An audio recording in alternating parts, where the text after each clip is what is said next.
Magandang umaga po sa lahat. Nandito po kami ngayon sa San Agustin, Zambales upang bilhin ang mga kamote ng ating mga farmers. Ang mga kamote po na ito ang ating ipamimigay sa Dimiri Foundation Meals on Wheels.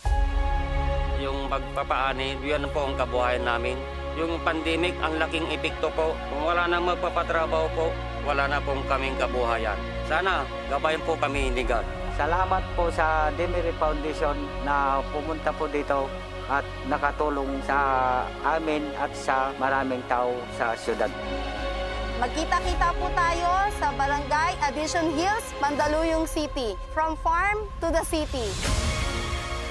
Dinala po namin ang mga kamote na punong-puno po ng emosyon.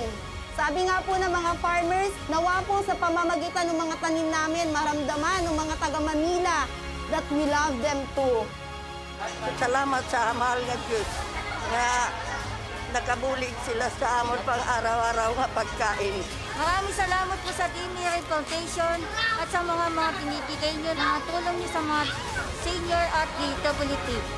Muli po, maraming salamat sa inyo at abangan nyo ang tropa ng Dimiri Foundation Meals on Wheels at sa susunod po, baka po ang inyong barangay naman ang aming pupuntahan.